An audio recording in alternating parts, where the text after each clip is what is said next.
taking a risk of thunderbolt from heaven, let me say that you really have to take Jesus with a grain of salt once in a while.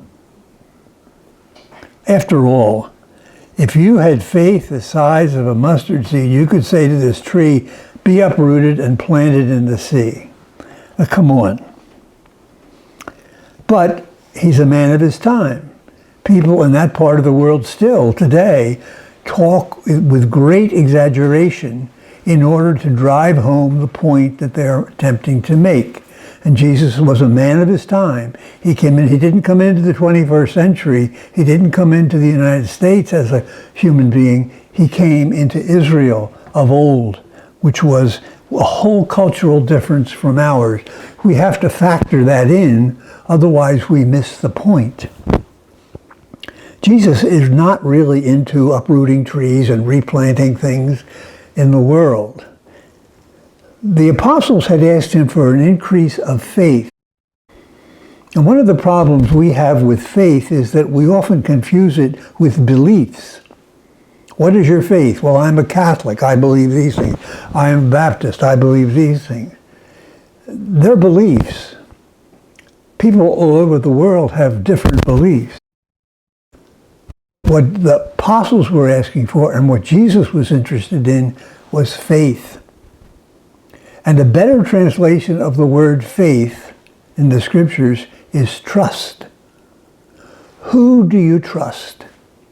And who do you trust so much that you will obey that person whatever they tell you to do, even if they tell you to uproot a tree and put it in the ocean?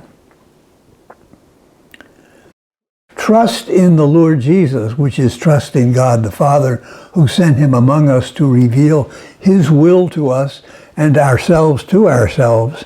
And we have to trust what he said, or we miss the whole point of being a Christian, being religious, being a good person. We often, and we do it every Sunday morning, we say we have a profession of faith.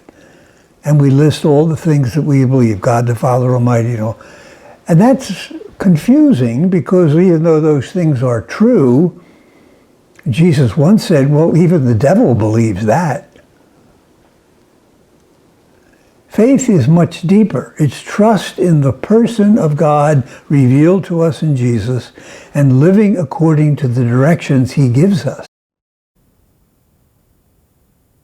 At the end of this little episode with the apostles asking for faith, Jesus talks about a servant and his relationship with his master. And the relationship is one of obedience to the master before taking care of oneself.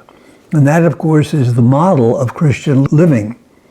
Taking care of the needs of others, being conscious of the needs of others, being on the lookout for the needs of others before we look to ourselves. That's the message of the gospel. That's the whole message of the life of Christ, of God the Father among us. And I think it's presented to us at this time in the liturgical year as we draw closer and closer to the end of this period of examining ourselves on discipleship, which is what we've been doing with the Sunday readings since Pentecost. To be really critical of ourselves and not relying on just what we believe, but what we do. Do we act out the faith that we profess on the personal level, on the social level, in the family, in the nation, around the world? Lots of questions, and I think lots of serious answers need to be made for all of us in these very, very changing times.